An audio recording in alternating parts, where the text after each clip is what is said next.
From $0 to millionaire, this is the real story behind Raoul Pal's rise with real vision.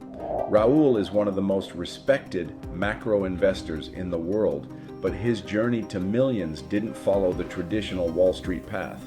This is how he built his global financial media empire.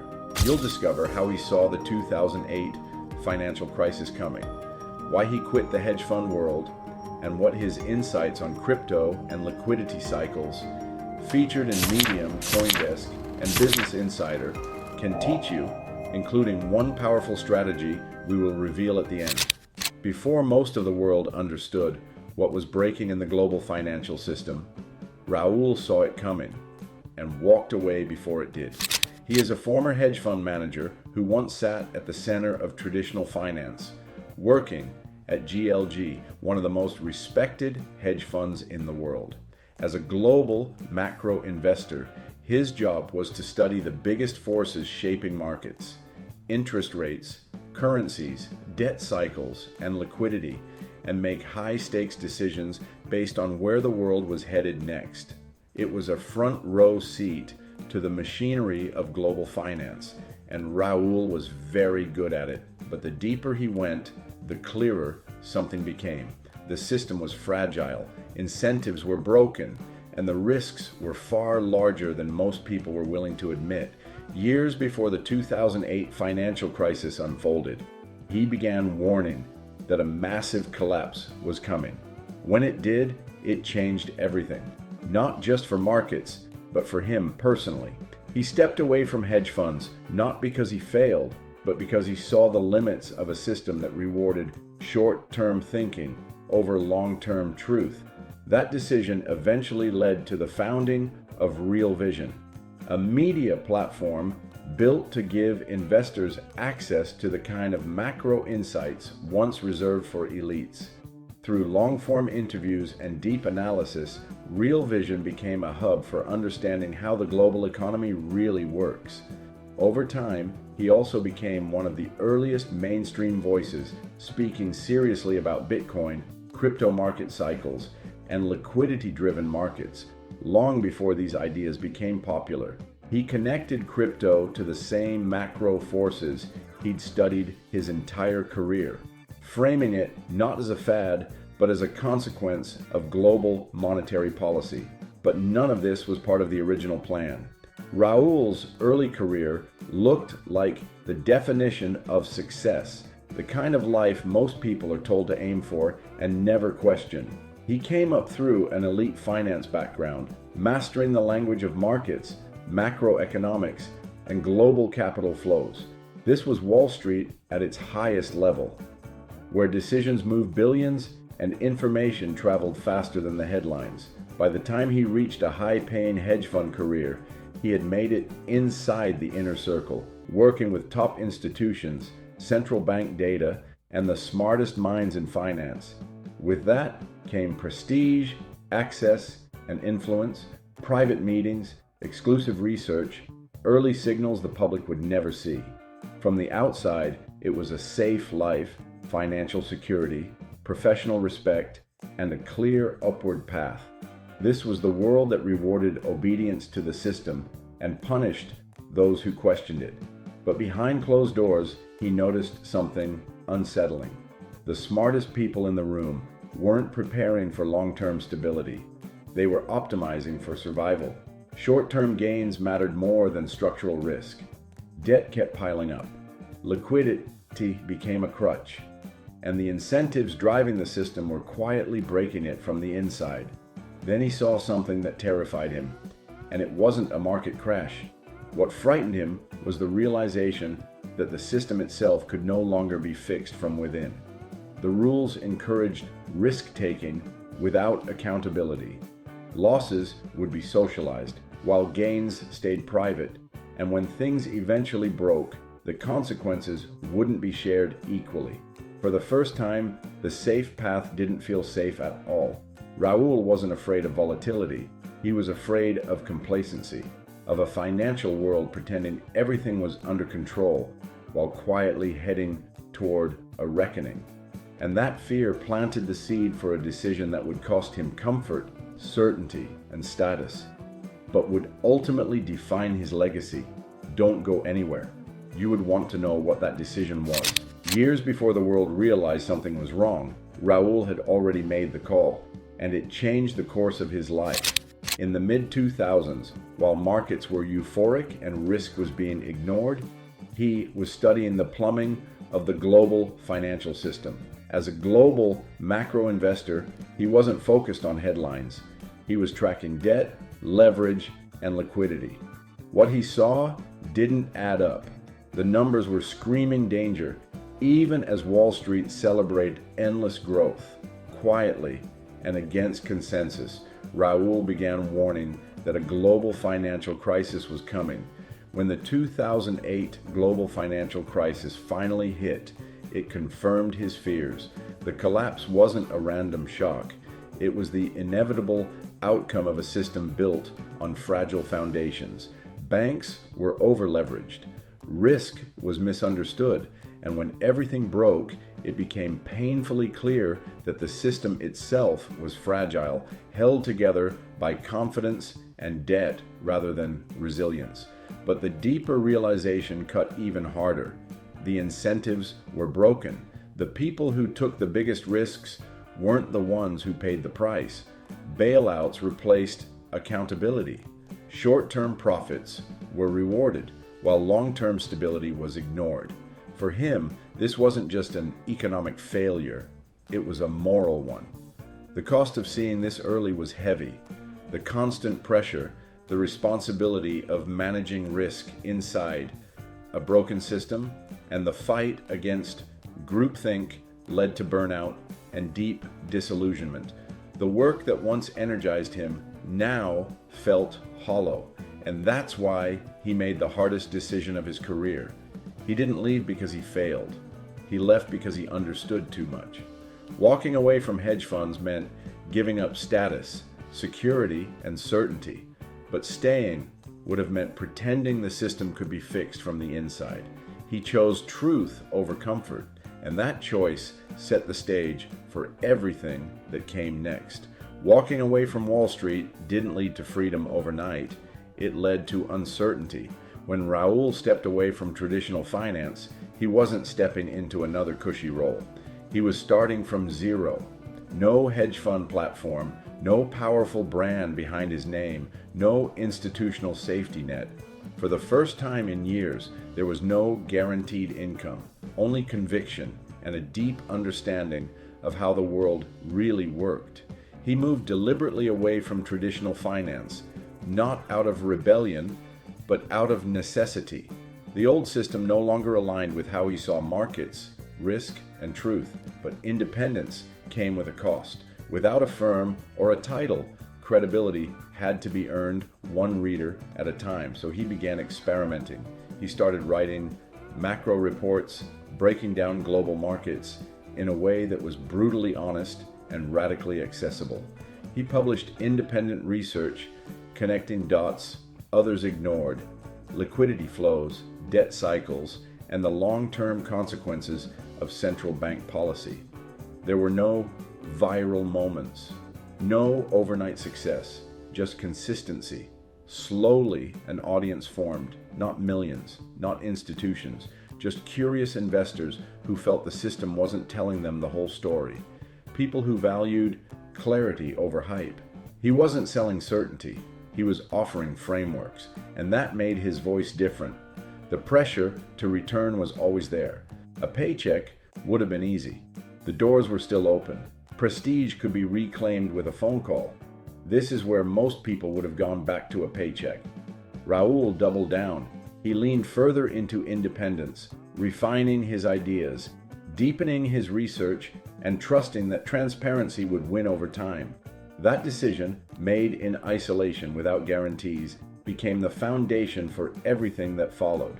Because sometimes starting from zero isn't a setback, it's a reset. Keep watching and see how this reset transformed his life. The moment Raoul finally tasted freedom, it didn't look like a trophy. It looked like choice. After years of uncertainty, discipline, and rebuilding from scratch, the rewards began to compound. His work reached a global audience, and with that came a life designed on his own terms. Luxury travel became part of his rhythm, not as an escape, but as a byproduct of flexibility. He could work from anywhere, think clearly, and move with the global flow of ideas rather than being chained to a desk. That freedom eventually anchored him in the Cayman Islands, a place known for its calm, clarity, and distance from the noise of traditional financial centers.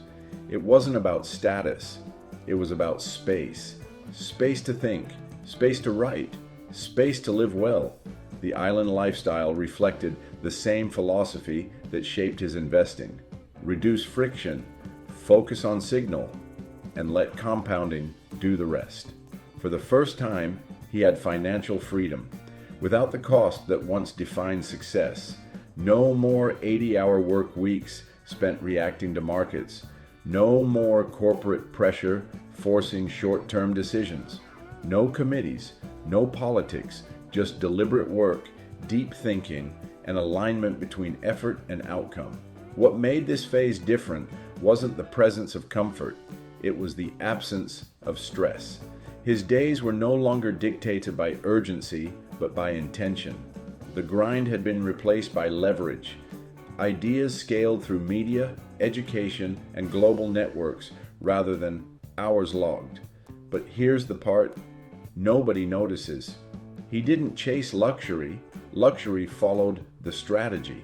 The lifestyle came last. The thinking came first. He didn't design his life around money. He designed his money around the life he wanted. And that distinction is what separates temporary success from lasting freedom. Because true luxury isn't excess, it's control. Make sure to watch all the way through as we've come to the part where we find out how he really built his empire. Raoul saw an opportunity where others saw only noise, and he decided to fill it. After stepping away from hedge funds and building his own independent voice, he noticed a glaring gap in the world of financial media. Traditional outlets were shallow, reactionary, and obsessed with clicks, offering headlines instead of insight. Meanwhile, serious investors hungered for something different: depth, context, and the kind of analysis that actually changed the way they thought about money and markets. He realized that if he could deliver that, he could create something revolutionary. And so, he built Real Vision. It wasn't another media company chasing eyeballs. It was a subscription-based platform designed for long-term thinking. Real Vision offered long-form conversations with the best minds in finance, crypto, and economics. Content that treated viewers like partners rather than consumers. Every interview, every report, every deep dive was meant to give investors tools, not just news. The audience responded. Slowly, deliberately, a high-trust community formed around Real Vision. Subscribers weren't just watching, they were learning, discussing, and relying on the platform to make smarter decisions. He didn't have to fight for clicks. Instead, he built credibility, and credibility converted into loyalty. He didn't monetize attention, he monetized trust. That philosophy turned Real Vision into an empire, but one built differently from traditional finance or tech giants. It wasn't about hype, trends, or viral moments. It was about consistency, value, and intellectual rigor. By focusing on substance over spectacle, he created a platform where insight itself became currency, and where trust, not algorithms, determined success. Real Vision didn't just deliver content, it changed the way investors think, approach risk, and see opportunity, cementing him not just as a market observer, but as a builder of a financial legacy. Raoul's wealth wasn't built on luck. It was built on a strategy that most investors never even see. At the heart of his approach was a core playbook that guided every decision he made. First, he always thought macro first, assets second. He didn't just pick stocks or crypto tokens randomly. He studied the global forces shaping markets, liquidity flows, debt cycles, and central bank policy. Only after understanding the big picture did he decide which assets were positioned to benefit. Next, he followed liquidity, not headlines. While most investors reacted to breaking news or sensational stories, he tracked the movement of money itself. He knew that liquidity drives price far more reliably than narratives, and he built positions accordingly. His mindset was long-term conviction over short-term noise. He ignored daily market hysteria and focused on trends that played out over months and years. Patience and discipline weren't just traits, they were the engine of compounding success. When it came to building real vision, he prioritized audience before monetization. He knew trust was far more valuable than clicks or viral attention. By educating his subscribers and giving them actionable frameworks, he created education as a moat, a lasting competitive advantage that could never be replicated by a flashy headline or viral post. This combination of macro insight, disciplined execution, and audience-first thinking turned Raoul's knowledge into real wealth. Millions followed, but it wasn't magic. It was meticulous application of timeless principles. But this isn't the most important lesson. The real genius isn't just in knowing what to invest in or how to spot a macro trend. The true lesson is how Raoul structured his life and work to capture opportunity while avoiding the traps most investors fall into. He aligned clarity, strategy, and trust in a way that created lasting freedom. And that's the playbook anyone can learn from if they're willing to think differently. Before the big reveal, you would want to know the mistakes and controversies he made along the way. Even the smartest investors get it wrong, and Raoul has been no exception. Over the years, he has made bold calls that didn't always land. In the wild world of crypto, he occasionally underestimated volatility, predicting swings that move faster or farther than even his models anticipated. Similarly, in public markets, some of his predictions on equities and macro trends stirred debate, drawing both admiration and criticism from peers and followers alike. But what sets him apart isn't that he was always right, it's that he was emotionally honest about being wrong. He didn't hide mistakes behind vague statements or blame the market. Instead, he used them as teaching moments, openly dissecting where his thinking failed and what lessons could be learned. That level of transparency is rare in finance, where reputations often hinge on a veneer of infallibility. Critics wondered if admitting errors so publicly would damage his credibility. On the contrary, it did the opposite. By sharing his missteps, he reinforced the trust he had built with his audience. People saw a human being, not a distant guru, someone willing to navigate uncertainty with humility and rigor. Transparency didn't hurt him, it strengthened the brand. Each controversial call, each high-profile miss became part of the narrative that Real Vision and he himself were about honest, thoughtful analysis, not clickbait or certainty. Mistakes weren't failures. They were opportunities to teach, refine, and deepen engagement with an audience that valued learning over winning every trade. In the end, the controversies didn't define him. They highlighted the core principle that made Raoul a trusted voice: courage to speak boldly and integrity to admit when he was wrong. That rare combination is what keeps people listening, learning, and following his insights year after year. What we reveal next might just surprise you. The truth about Raoul's success isn't what he invests in, it's when he invests. He often says that wealth isn't built by chasing assets. It's built by positioning yourself before the opportunity exists. That mindset separates him from most investors who react to headlines, fads, or past performance. Raoul doesn't wait for confirmation. He looks for the subtle signals that hint at the next big move. His hidden advantage lies in how he approaches the market. He doesn't aim to be right on every prediction. Instead, he focuses on being early, understanding the cycles that drive long-term trends rather than short-term noise. He studies liquidity, debt, and behavioral patterns across markets, identifying conviction windows, periods where the odds are heavily in his favor. When the window opens, he acts decisively. When it closes, he steps back. This disciplined patience, combined with macro insight, allows him to capture outsized gains without relying on luck. It's not about chasing the latest trend, it's about recognizing the stage before the performance begins. As he himself warns, if you wait for certainty, you're already too late. That's the real secret. Not charisma, not luck, not flashy trades. It's the courage to study, prepare, and move before the world catches on. It's seeing opportunity where others see risk or nothing at all, and having the conviction to act when the timing is right. That timing, more than anything else, is what turned Raoul Pal from a hedge fund manager into a visionary investor and builder of an empire. Raoul didn't win by predicting markets. He won by understanding human behavior before the crowd did. If you're ready to level up, hit the links in the description and start today.